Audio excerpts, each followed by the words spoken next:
gauge the whole sensation of movements of your arms when you imagine something? Oh, that's a very good question. So this will come произвольно, unintentionally. So don't try to kind of consciously involve it, but sometimes I would notice it as it would echo in my muscles. Mm-hmm. And sometimes I wouldn't even notice myself that I'm moving my wrist unintentionally when I look at the score and imagining those in my mind, which is great because that means the connection is getting established. Yes. But yeah, don't really focus on that much. If just notice that it sometimes happens. Mm-hmm. Mm-hmm. Because just like I was saying, when you also just imagining the notes, and you might also feel as an echo here that you actually maybe a little bit of singing them. Mm-hmm. But again, it's not the requirement, it's more like a byproduct of that. So you will feel a little bit of moving here and a little bit of moving there when you're just imagining the notes. Yes, because when I practice with score, sometimes I don't feel this, but when I feel, it helps me to imagine it more lucid. It's like helps me to know where am I going, direction, and I think yes. And somebody told me about Prokofiev, he very liked mental practice, and he had a real system of mental practice, and he suggests mental to train yourself not only the sound imagination, but yes, actual movement imagination, recognizing where are your hands. And yes, but I think what you say about like this is a byproduct of internal singing, and I agree, it comes naturally when you are practicing, and yes. It does. But actually, we consciously involve the movement now that you brought it up in our exercises. Remember when there was this exercise about timbre and polyphonic ear, and in my video, I always sing with the movement of the hand. And the movement of the hand together with singing, it does help to develop the mental practice. But I don't think it's that necessary. It's almost like unnecessary focus when you actually focus on imagining the notes. Okay, thank you. I realized that I completely unaware of my shoulder, but when I practice a couple of days with this, I felt like my wrist is very relaxed, and I can do movements and feel the connection of wrist movement with rotation of the shoulder. And I start movement of the wrist not in the wrist, but somewhere there with my scapula and this upper arm bone. Shoulder blade rotates a little bit. When I do to the right, my shoulder blade goes to the middle of the spine, and when I do to the left, my shoulder a little bit rotates inside. And this very relaxing, because my hands is really, like you say, it does not exist. It does not exist. It's very relaxed, and I can do this motion. And when I intonate, for example, I feel this what would try to sing to the right, and you guide your voice not by the your hand, but like feeling like your whole arm is rotating to the right, and the source of movement is somewhere inside your chest, and that's why it's so close to feeling. It's like it's so easy to feel this movement, horizontal movement, or with resistance, for example, and these vibrations of the voice are so prominent. And when I play,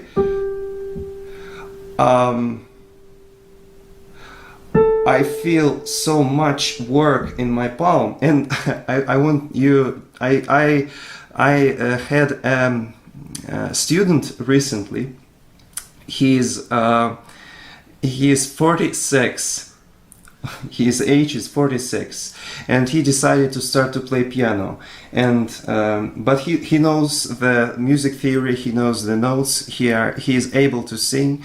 And I tried to, for a couple of lessons, I tried to show him this intonation technique of singing with resistance and do. But it was after that my discovery of this shoulder movement, and I didn't say him anything, but what he feedback to me, he said, "Oh my God, I feel that this so much work is here.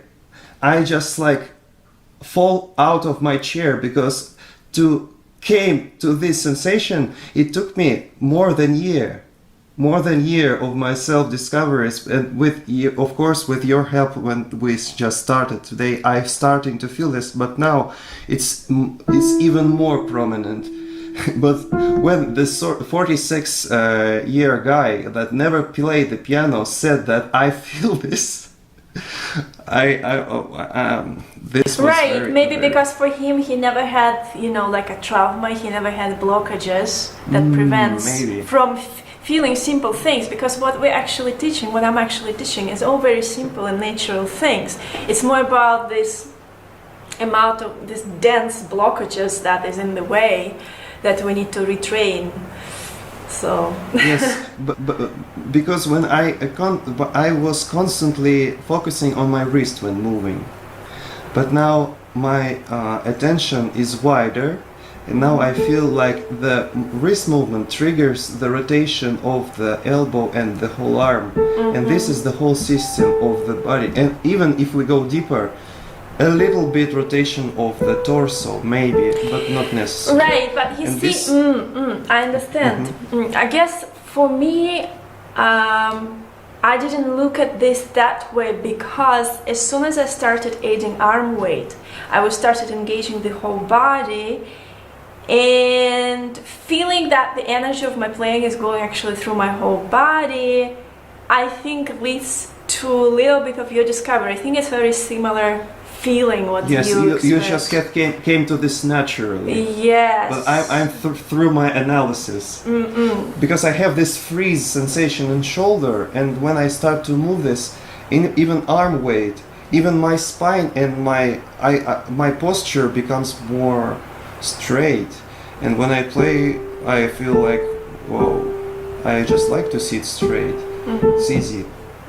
So this was huge, but it led me to some rearrangement of the whole system, because this was on the fundamental, and I discovered that when I play with sound imagination, I just focusing on the wrist, but now even with arm weight, I decided to rearrange it.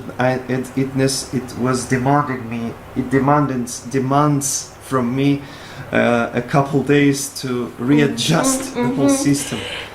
Yes, very well. I can so understand and resonate in there, because like during those 15 years of me researching every step, I constantly have that thing that I would already go to like the step number 4, but then I discover something in step number 1, and I'm like, fall back for a month or 2 till I'm really experimenting, I confirm it, and then it changes everything, and then you put all the layers all over again.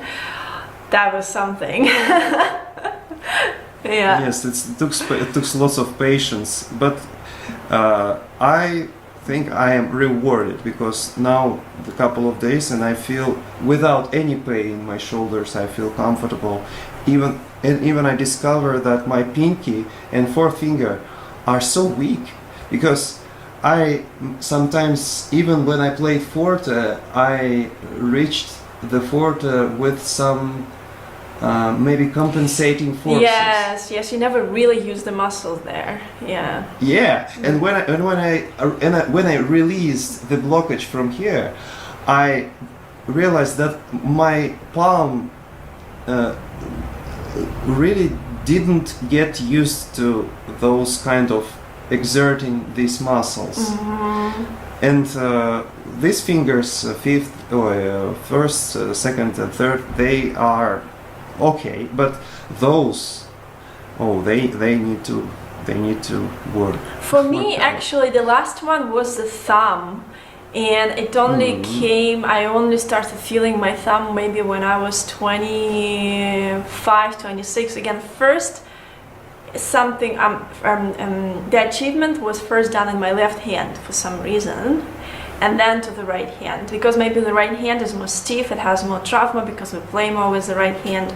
So I remember that I started feeling that I'm not actually, that my thumb is independent and it works from here. That I actually have 5 fingers, not just 4 finger and appendix.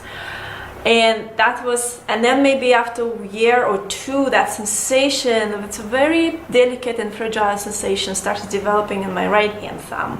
Over here, that I was playing with my thumb from here, it was not like that anymore. I mean, all sorts of things you discover that you think, well, I probably should be able to have it already. I've been playing piano for so long, but it changes everything. Yeah. Well done. As a nerd to a nerd, big high.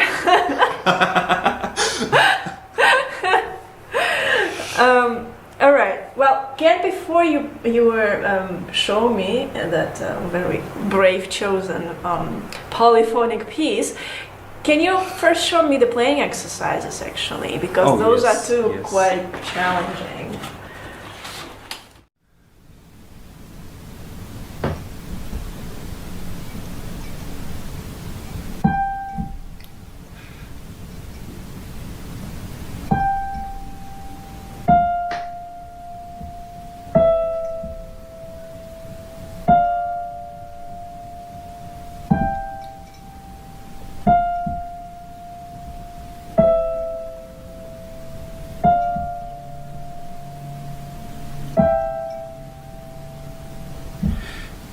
Okay.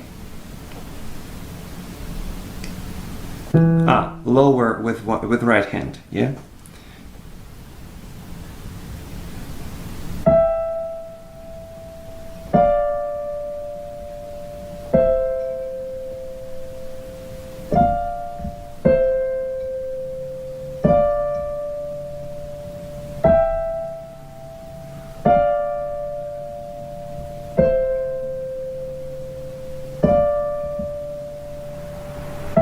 Yeah, well done. This is very hard to do. Well done, well done. The left hand, let's see.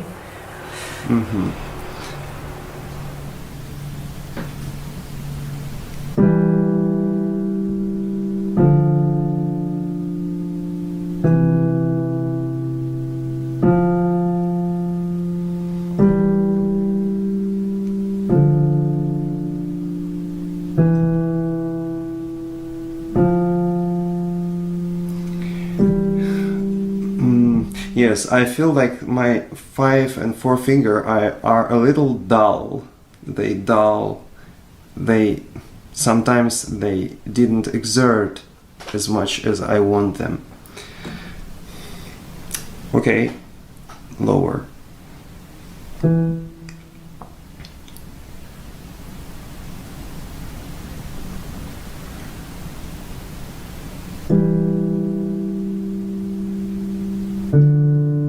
Oh my God! What was wrong with fingers?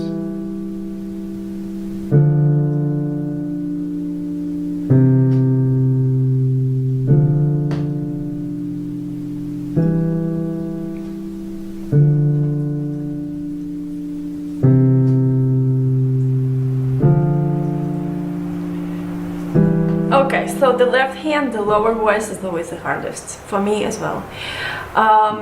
But can I get a feedback? So is it true that when you when you want to voice a melody up or lower, the fingers at about to voice that line, you feel that there is a more active impulse than we hear. They're like more prepared to have that feeling. Yes, I want to say though that I need really to trust myself to let those feelings to rise, because when I try to control it with compulsive tension, then Well, I still not really get used to the idea that I can really relax my hand and her will make her job without. It's that you control here. That's the main rewiring Oh yes, thing. yes. That's the thing I wanted to say, because when I said to myself, okay, I will just constantly concentrate on internal singing, and then I have the good results. But then, wow, I decided to control a little bit, and no. But when I constantly concentrating, like I'm singing resistance, and I feel like this is happening without effort. And also what helps to remind yourself, and I talked about so many times before, but it's worth to bring it in here. When your hand is not fully relaxed, no matter how much you want to control here, the tension will be in the way. So remember that by relaxing your hand and resting and knowing that it will work, you will be able to control from here. Because remember, even if you imagine here everything clear, you intonate everything nicely here, you use arm weight, you play with the weight of your body, you move your hand correctly.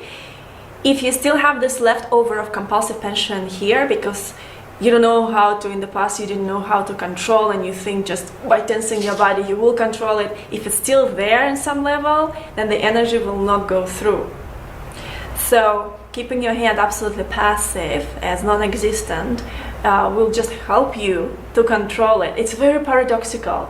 It's so paradoxical in your mind. That's why it's a retraining program. So much to retrain, huh?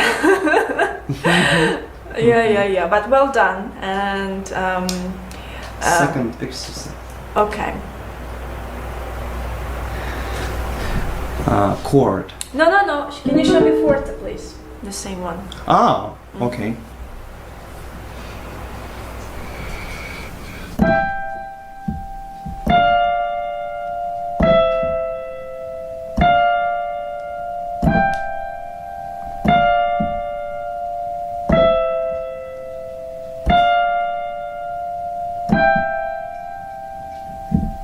You're doing everything correctly. What is missing? I know you're trying to sit still right now, but this region, I might be wrong. It's my just intuition. You're making all the movements correctly. What is missing is the power in your arm weight. Because if it's not enough, then it's going to be a bit isolated. Because I feel like you're playing somewhere from here, but not from your feet. And so this might bring aching or some tension here. So That's gather true. full weight. I think you also missed it. I didn't see that you did that. Oh, it's like a plunge.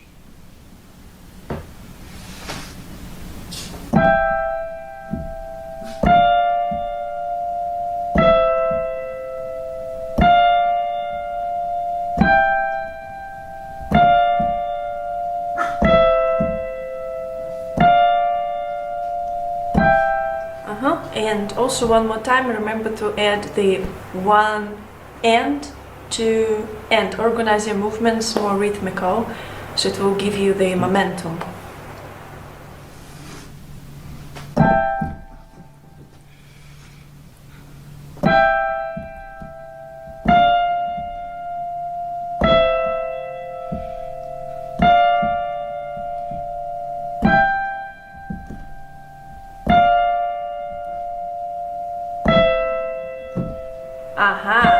Right. So now it was good. I did double rolls. You've done the double rolls, which is fine. I mean, it was slow enough to do double roll, but even without double roll, you can do that. I noticed that my fingers are shaking. That's because when my hand is relaxed, we can see how weak are those muscles of this shake sensation.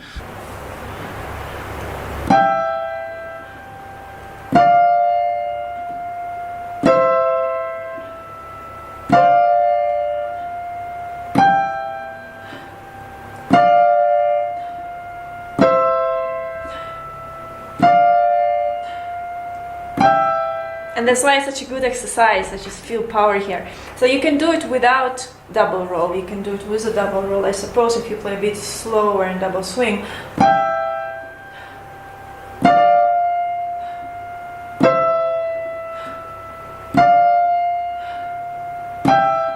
Yeah, I think both are okay. Like you can do just with one roll, but if you feel that you feel a bit stiff, if that's not enough, then just add another roll. I think that's fine. Okay, anyways, that was good. So more arm weight, and make sure you put the rhythm to lift your fingers in the right time on the end, and so that will give you a constant, like a wheel rhythm, momentum. Okay. Pianissimo, and melody travels through all the notes back and forth.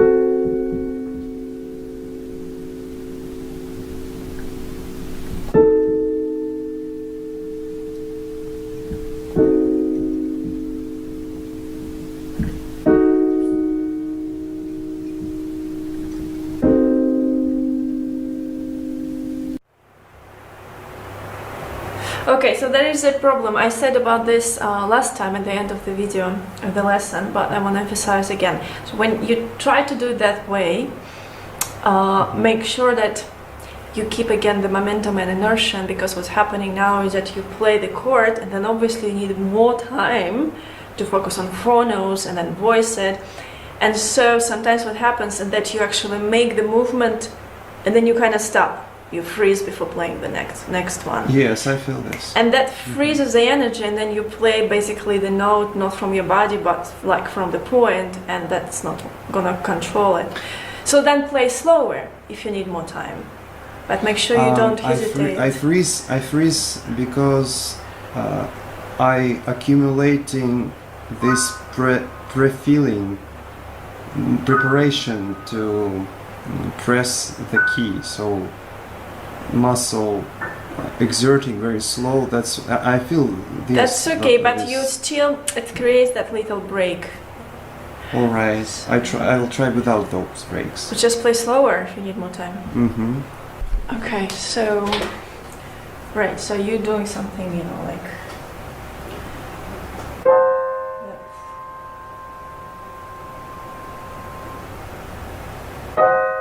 which understandable. We don't want that, so what we want is this.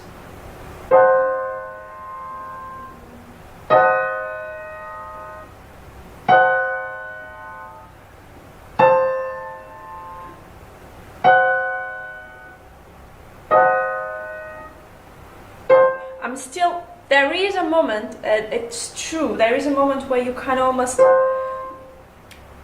you like a targeting, yeah? There is a moment like you targeting your energy to the note, but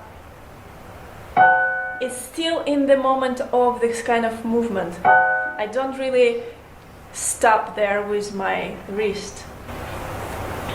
Okay, so not to stop the motion, it's a constant inertia Exactly. and control falling. Controlled falling. So even though there will be this kind of a dot of precision and targeting, it has to still be on the line of the motion.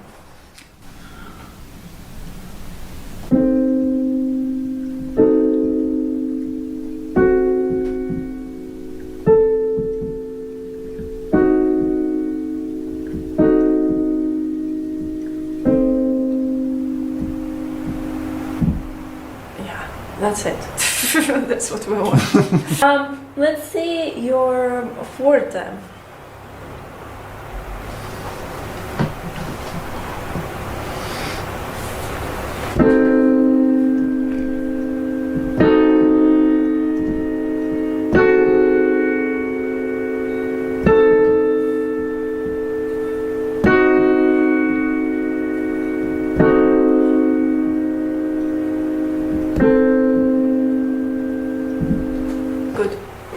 All right, well done. Okay. That was a very challenging exercise, so 10 points for Thank you. making it.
Well, for me, no surprises. Of course, it's very good. Well done.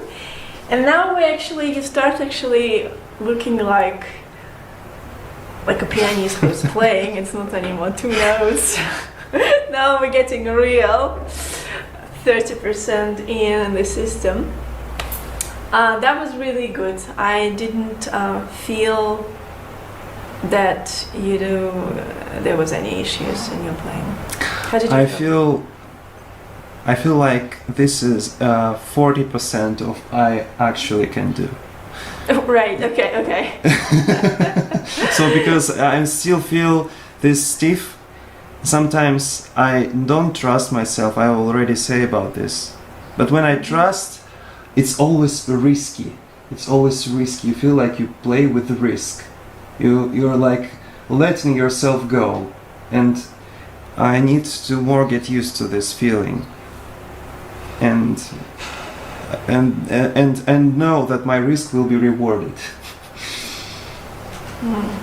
Yes, it's called. I would describe it as being fragile in these new sensations. Mm-hmm. Yes, but you're on the right path. So keep doing that, and it will become stronger and stronger. That sensation.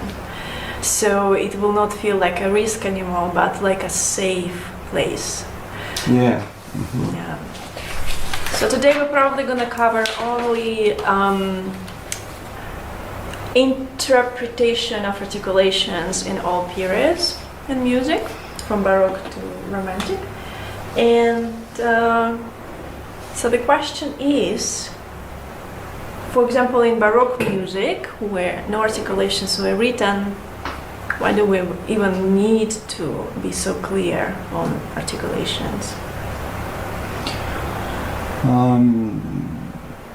Because if we do not, then there's always be uncertainty about what are we really going to play, and as a result, this compulsive tension because of not knowing exactly. So, Very yes. well. Like in everything that I'm teaching, the clarity brings freedom, right?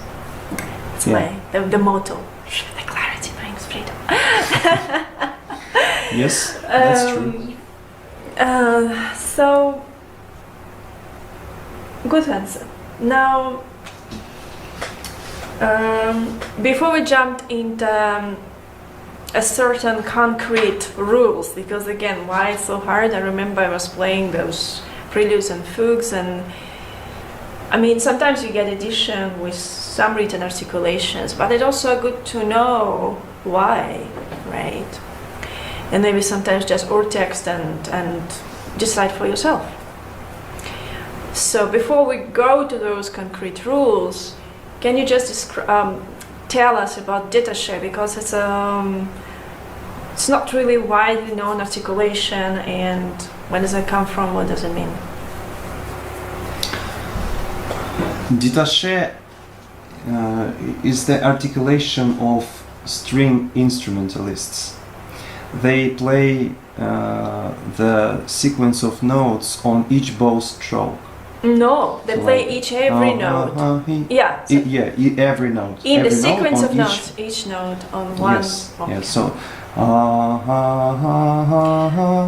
like this, and this doesn't mean that this is not smooth played, because it can be smooth, not detached, but because of this movement of the bow on each note, we have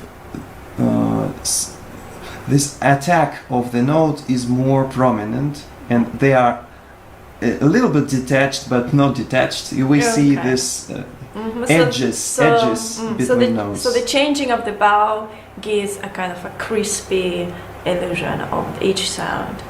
Right, okay, more clear, more crisp. Okay, so basically détaché, even though it's like detached, right, it's not really detached.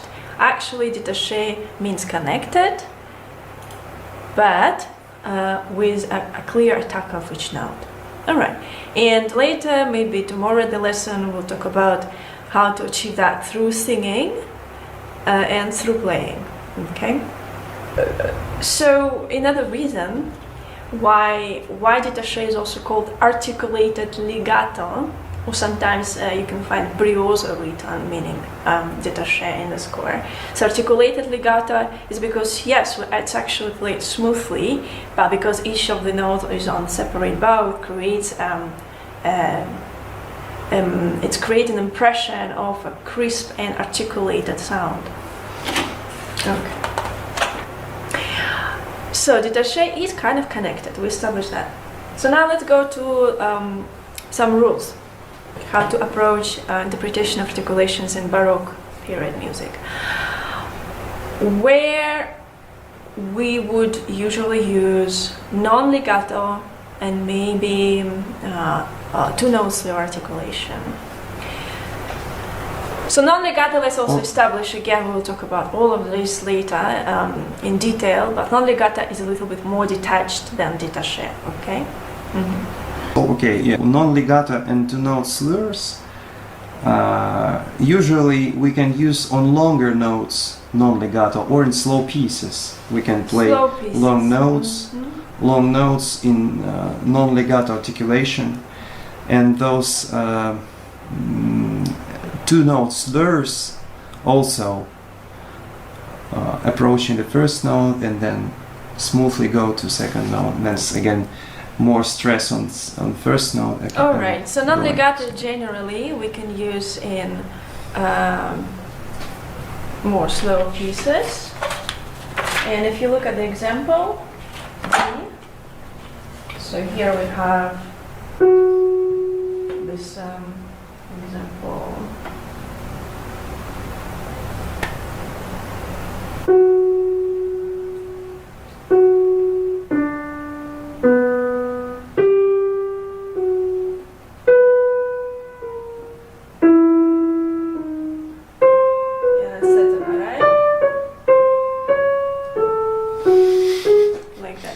So that would be a good example. Where do we usually use détaché? Almost everywhere. I mean, more tendency in the faster pieces. Yes, in moderate tempos, in fast tempos, and if we have notes that are not on the large interval between them, like second or maximum third, we play détaché, but if interval is bigger than that, we make gaps between notes. Okay, so not only we're probably going to use détaché as a default articulation in more animated pieces, but also if we talk about conjunct motion or disjunct motion. Conjunct is more smooth by steps. Disjunct is more. Then détaché again is used in conjunct, more smooth melodies places. Okay. What about staccato? What about staccato? Staccato rises in combinations of articulations. So, for example, we have main run in détaché articulation, but suddenly rhythm is changing on two notes, and we on those two notes change the rhythm. We put this staccato. It's very difficult to understand in words. Maybe it's easy to show. Yeah, this C minor. Right. So if we have a 2-3 notes as a group of notes, which is different to a value of the main passage, right? Right. Or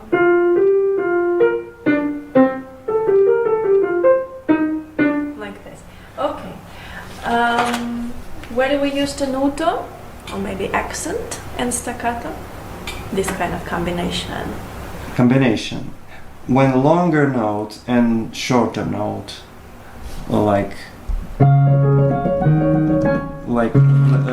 longer note is tenuto and shorter note is staccato. Mm-hmm. Okay. Where do we use? So fine. So far, what we know in the slower pieces, we will probably take non-legato as a general articulation. If we see some maybe two notes together that we can unite with a two-note slur, great.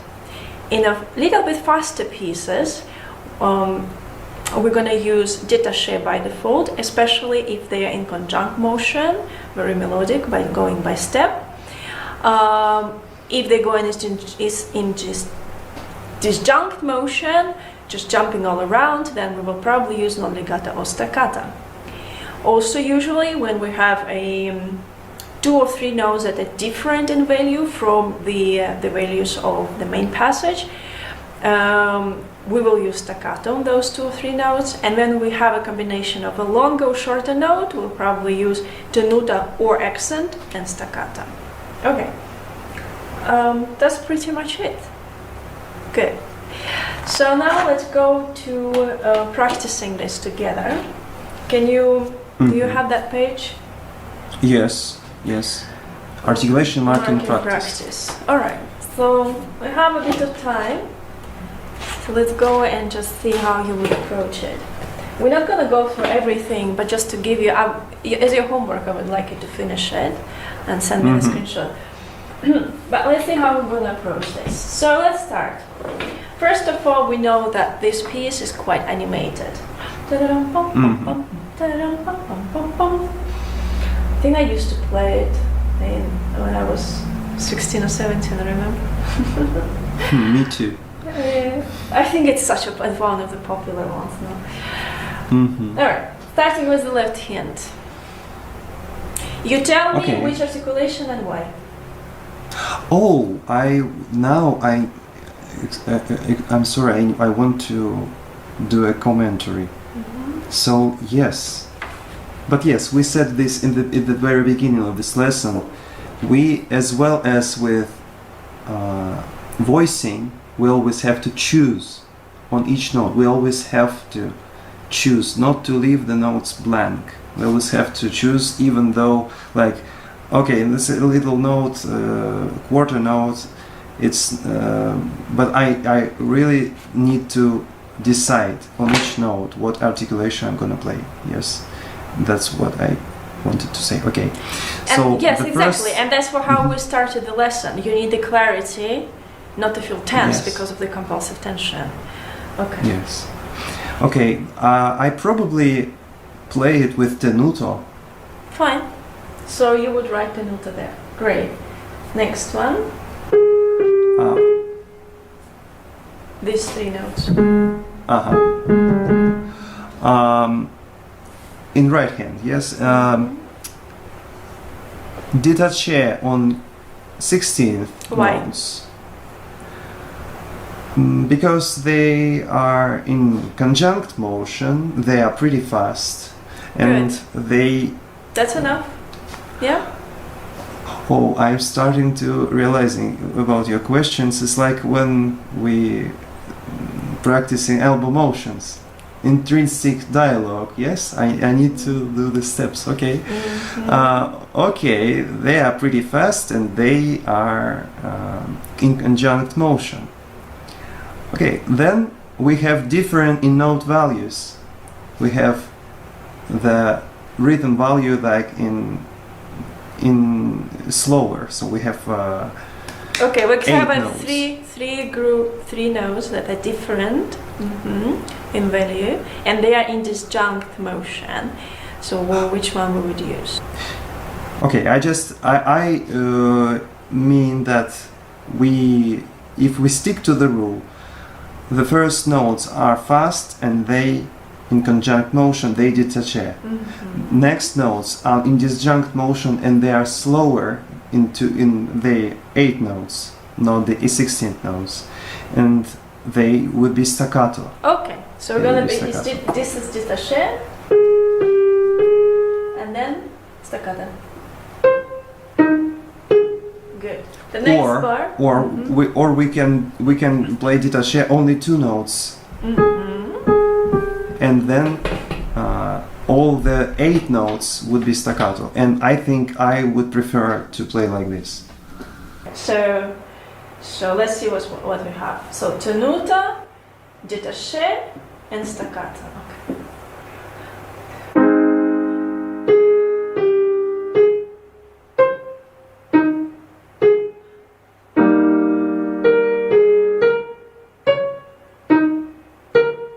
Okay.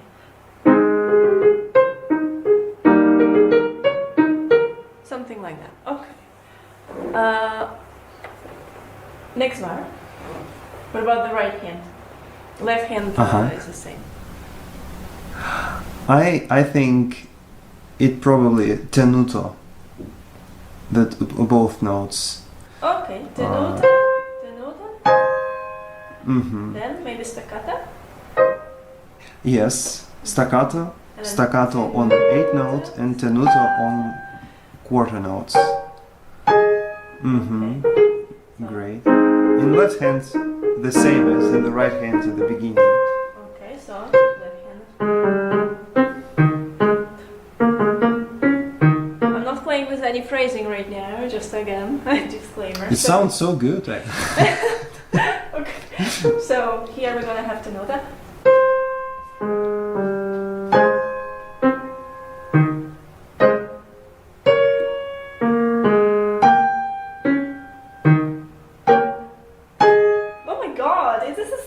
It's like so many articulations, my goodness.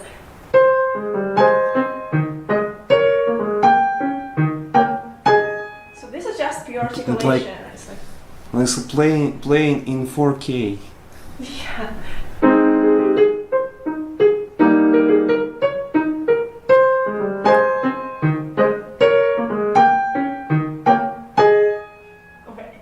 Something like this. Do you do voicing, harmony? Nothing. I'm not doing anything. Nothing. I'm not even making. Maybe some movements are coming out and thing, but there's no phrasing. Nothing. I mean, but with phrasing could be probably something like this. Wait.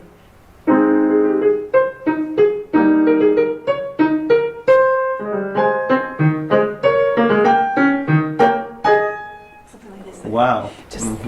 But you see, okay. Those so, waves. Yeah. So, but this is versus, for example, if you don't know the articulations, it will feel very dull if you just play everything kind of, if your teacher says, well, everything should be non-legato or something like that, you know, and then you kind of go, I don't know.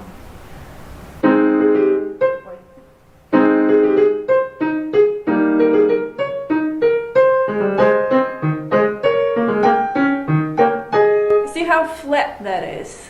There is no cotton playing. Yeah. Okay.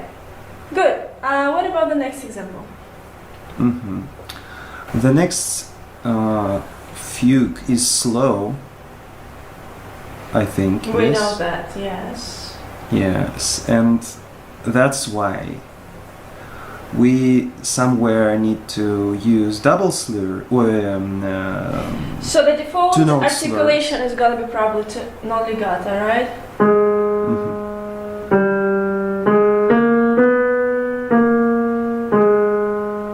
Then maybe here you could use two-note Double slur. two-note slur. Because they're kind of separated. They really go,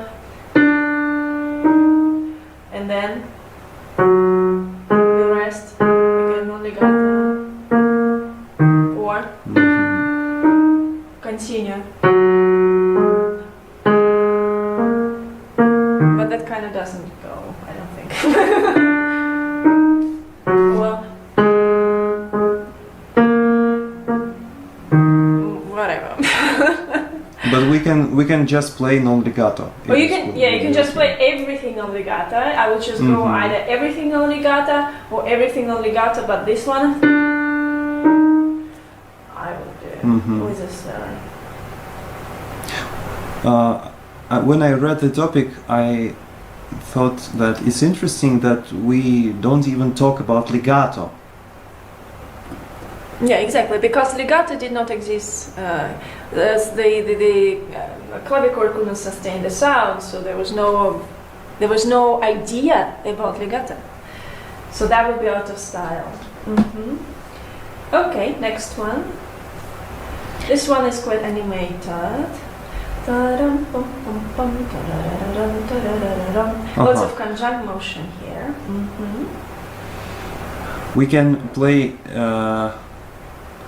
some notes detached and some notes staccato. For example. Okay, every time you approach, I suggest you to again construct it very clear in your mind.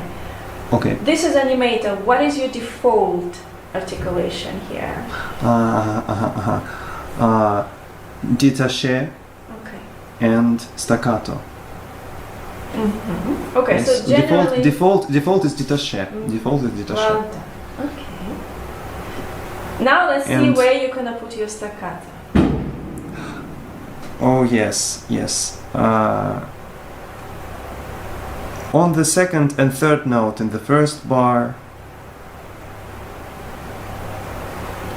On the first note on the second bar. On the first note. On the first note on the third bar. And the rest are détaché. Okay, so it could be.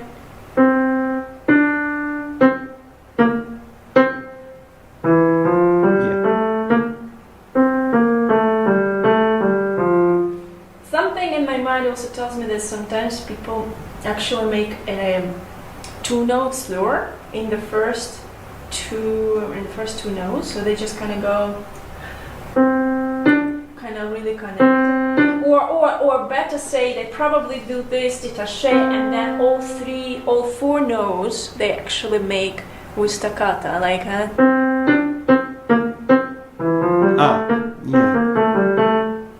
yeah. Because two notes slur is like the first note is more louder. Yeah, that would it's not mostly go. It was not go with upbeat, no. Yes. I mean, unless you just kind of want a little bit of funk here, yeah, you can do that. Syncope. Exactly. Syncope. Exactly. Okay, the next one. Oh, let's go to classical period. Question is, let's talk about slurs. What are those slurs? They were killing me when I was a teenager and I was trying to play Mozart sonata. And I was like, how do I make all those slurs? And why, when I'm trying to make those slurs, it all sounds so awful? Tradition says that those slurs are not for keyboard players, they are for string instruments. And yes, and that's why when sometimes they are counterintuitive. Like we see those slurs and we think it's legato, but It's legato for string instruments. It means playing the notes on one bow. Playing a sequence of notes without changing the bow. So yes, this is correct. So in fortepiano, when composers were still writing for fortepiano that time, they were writing with the rules of string group of instruments, right, for strings, which is first of all, don't bring the slur over the bar line. Sometimes you can find that Mozart would do that, but it was more like an exception when he really wanted to go something and be kind of fun and twist the melody a little bit. Break rules. That tradition, break rules, but yes, that tradition was really changed only a couple of decades later by Muzio Clementi, right? So first of all, when you see the end of the bar line, the end of the slur between the bar lines, you're completely ignoring it, right? Good. Second, yes, when you see the notes written under the slur during the bar, that just means that they were played with one bow stroke. All right. So how do we play? The next question rises: how do we then approach the notes that are written under the slurs, and also on the end and beginning of the slurs? The basic articulation is détaché for those notes, because their ancestors didn't have those instruments what we have today, and they didn't have the opportunity to play legato with smooth transition from one note to the other. But I think they wanted the sound. So the sound did not sustain. Yes. And even like you said, even when they wanted to play it smoothly and connected, it was smooth, but each sound was getting this little attack, which the closest imitation to this would be when we intonate détaché. Yes, this is what about the notes under the slur.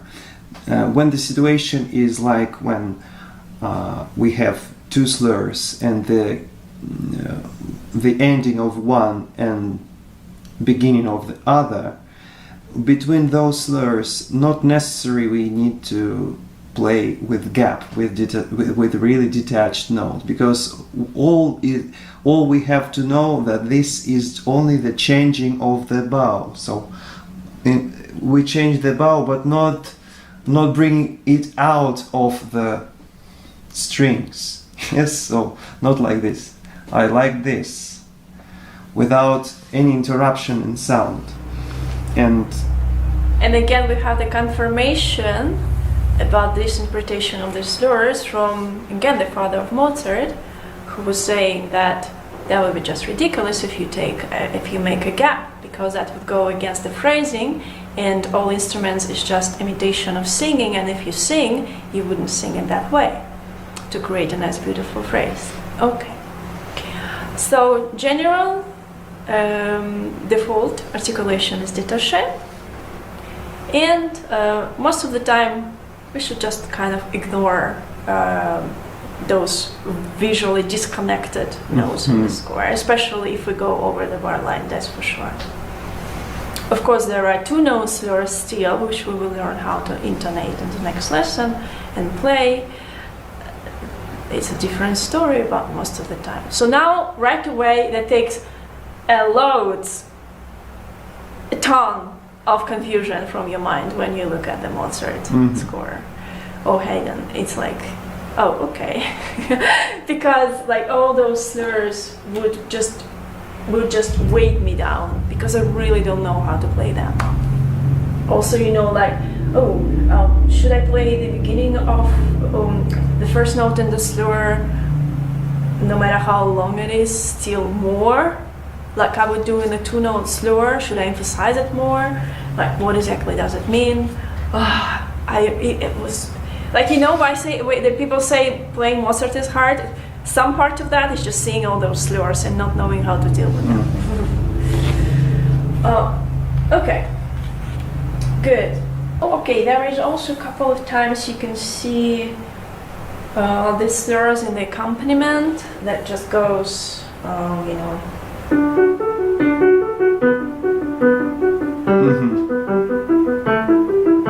They kind of like unite a set of a group of 4 notes. So again, you can also either completely ignore all those slurs, but also you can also understand what's behind it, and sometimes it's what.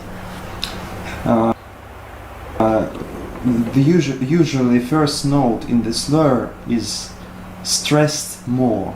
That's why it maintains the pulsation in the bar. Alright, so if they would play da da da da da da da da da da da da da, that would create this natural sensation of pulse. But again, as we just approach it as how do we interpret it as articulation, again, it's just going to be détaché, but knowing that maybe it's about the pulse, in the future, in the book 3, we will talk about how to develop inner pulse in timing lesson. And so you will know that this part will be taken care when you're gonna add timing. So you will feel inner pulsation when later in your practice you will add a sense of inner pulsation naturally. So again, in this case, you will just completely dismiss those slurs and just play everything détaché. Alright. Romantic. What do slurs mean in romantic music? Usually they mean phrasing. They mean the waves of energy. Okay, and again, phrasing. But also they mean legato or even legatissimo. Okay. Or no? So this was a big confusion for me when I was studying, because when I asked my teacher would say, well, this is legato, or another teacher would say, well, this is phrasing, which first of all, I didn't really know what legato cantabile means. Second of all, I didn't know what phrasing means. And third of all, I wasn't really sure. Does it mean this slur means legato or phrasing? That was so confusing. Again, lots of heaviness here. So I would suggest to look at the slur just as a suggestion of phrasing, but without very concrete and rigid rules.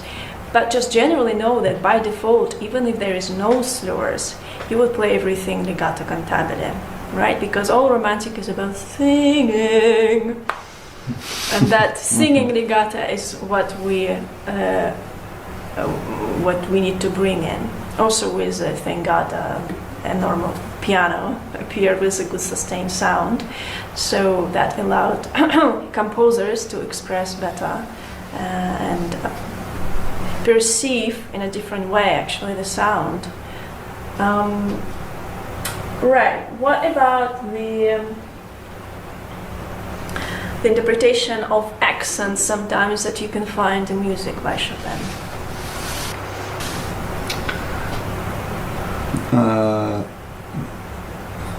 I think it's like in previous example in classical period with this pulsation, with this accentuation of each beat.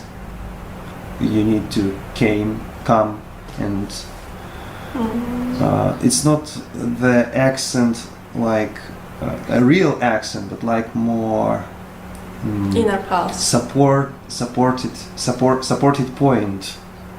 point on where you support yourself, lean again. Right.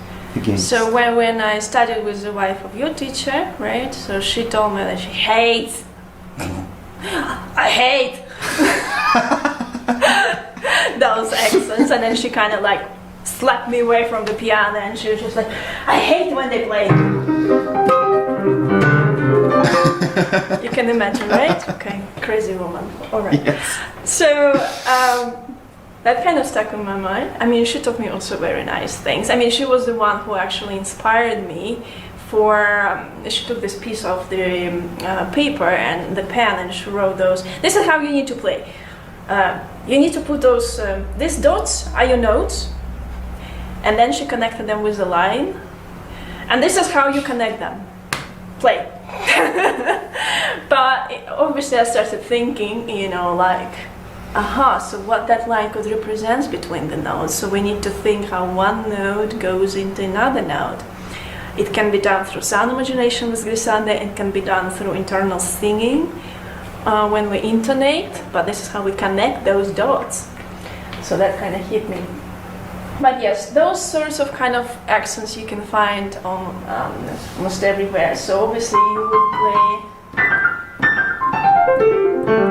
because that would break the phrase. That's the thing. That's the reason.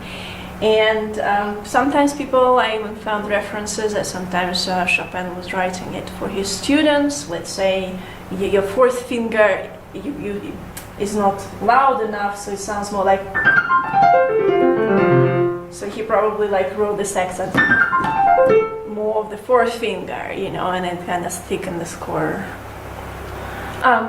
Yeah, so, but to summarize, it's basically either to feel inner pulse more prominent, or to strengthen a weaker finger, so it would sound more evenly,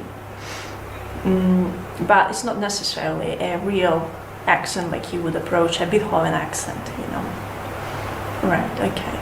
And we didn't talk about actually interpreting accents in different styles, but obviously Mozart's and Beethoven's and Chopin accents would be intonated in a little bit different way, and we'll talk about this in the next lesson.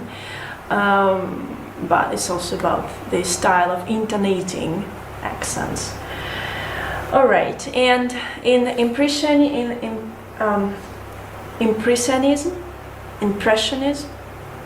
Yes, and impressionism, right?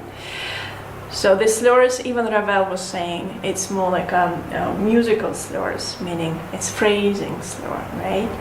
And despite that the notes are united with the slur, he would even prefer students to play it non-legato,